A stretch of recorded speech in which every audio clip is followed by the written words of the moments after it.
चलो फ्रेंड्स, अभिकेंद्रीय बल और अपकेंद्रीय बल दोनों के बीच अंतर को बताते हैं। सबसे पहले अभिकेंद्रीय बल। अभिकेंद्रीय बल, अभिकेंद्रीय अभिकेंद्रीय बल जिसको क्या कहते हैं, सेंट्री सेंट्रीपेटल सेंट्रीपेटल फोर्स। और अपकेंद्रीय बल, अपकेंद्रीय अपकेंद्रीय बल जिसे कहते हैं सेंट्रीफ्यूगल सेंट्रीफ्यूगल फोर्स। तो दोस्तों दोनों के बीच डिफरेंस को बताएंगे, बहुत अच्छा से समझने की कोशिश करें। अभिकेंद्रीय बल उसको कहते हैं जो केंद्र की ओर काम करता है, उसको अभिकेंद्रीय बल कहते हैं। ये केंद्र की ओर काम करता है, केंद्र की ओर जो बल काम करता है, जो बल काम करता है, काम करता है उसे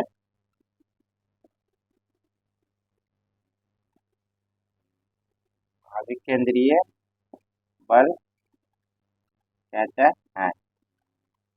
ठीक है, अभिकेंद्रीय बल किसे कहते हैं, जो बल केंद्र की ओर काम करता है उसे अभिकेंद्रीय बल कहते हैं। अपकेंद्रीय बल कैसे कहते हैं, जस्ट इसका उल्टा। अभिकेंद्रीय बल के जो ऑपोजिट काम करता है, अभिकेंद्रीय बल का जो विपरीत कार्य करता है उसे अपकेंद्रीय बल कहते हैं। अपकेंद्रीय बल कहते हैं। ये जो अभिकेंद्रीय बल एक वास्तविक है, और ये अपकेंद्रीय बल एक आभासी है। यह क्या होता है, वास्तविक होता है, वास्तविक होता है, और ये क्या होता है, आभासी होता है, आभासी बल होता है। ठीक है, तो अब रही बात है दोनों का, अगर एग्जाम्पल की बात करेगा आपको कुछ यहाँ तक तो समझ में। अभिकेंद्रीय बल हुआ बोल रहा था जो अंदर की ओर काम करता है, अपकेंद्रीय बल हुआ तो जो अभिकेंद्रीय बल के विपरीत काम करता है। ठीक है, कुछ एग्जाम्पल दे रहे हैं आपको जिससे बेहतर समझ में आ जाएगा। एग्जाम्पल एग्जाम्पल क्या बताइए, जैसे कि सबसे पहले मौत का कुआं। मौत का कुआं ये आपका अभिकेंद्रीय बल का उदाहरण हो जाएगा। ठीक है, पत्थर में बंधे रस्सी,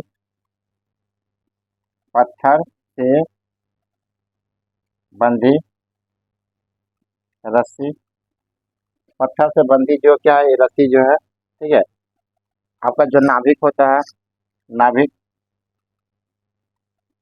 नाभिक के चारों ओर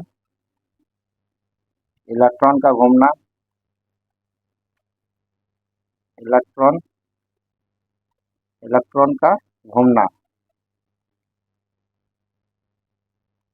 नाभिक के चारों ओर इलेक्ट्रॉन का घूमना। ठीक है, और पृथ्वी जो होता है, जैसे पृथ्वी पृथ्वी के चारों ओर जो ग्रह होते हैं, सूर्य के चारों ओर जितने भी ग्रह होते हैं, जितना भी सौर मंडल में जो होता है, वो सब गुरुत्वाकर्षण बल काम करता है। आपको पता है गुरुत्वाकर्षण बल जो है, गुरुत्वाकर्षण बल का अगर अंदरूनी तरीके से अगर देखने की कोशिश करते हैं, क्या है वो अभिकेंद्रीय बल के अंतर्गत ही आता है।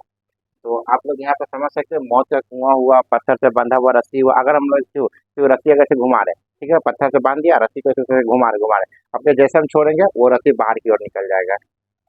तो वो क्या हो गया, मतलब कि जैसे ही छोड़ दे, क्योंकि उस वक्त हम मेरे पास बल लगा हुआ था, जैसे रस्सी को पकड़ तो बल लगा, जैसे अपना बल को छोड़ दिए वो रस्सी बाहर की ओर चल गई। यानी वो क्या हुआ कि इससे ये प्रूफ हुआ कि अंदर की ओर बल लगा, इसलिए वो अभिकेंद्रीय बल होता है। ठीक है, और जो होता है आप केंद्रीय बल होता है, उसका काम क्या होता है, किसी भी चीज को बाहर की ओर से फेंकना, वही अभिकेंद्रीय बल होता है। जैसे कि आपको दूध निकालने का मशीन हो गया, वॉशिंग मशीन हो गया, आपका हो गया। ठीक है, जैसे दूध के निकालने का मशीन, दूध निकालने की machine, washing machine, washing washing machine हो जाएगा। साइकिल साइकिल के चक्के से बाहर की ओर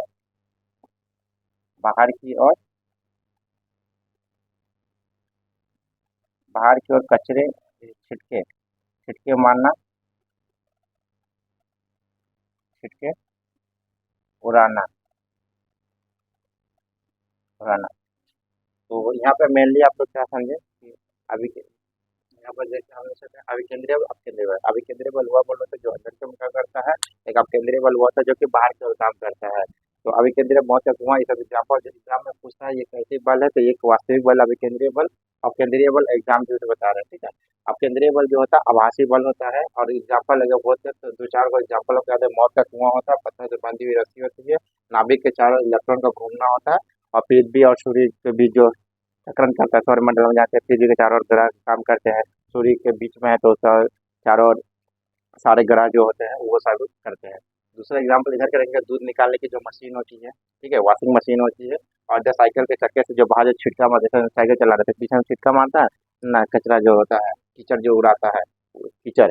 तो ये सब जो है आपका अपकेंद्रीय बल का उदाहरण है। आई होप दोस्तों ये वीडियो को अच्छा लगा दोस्तों लाइक करके, थैंक यू।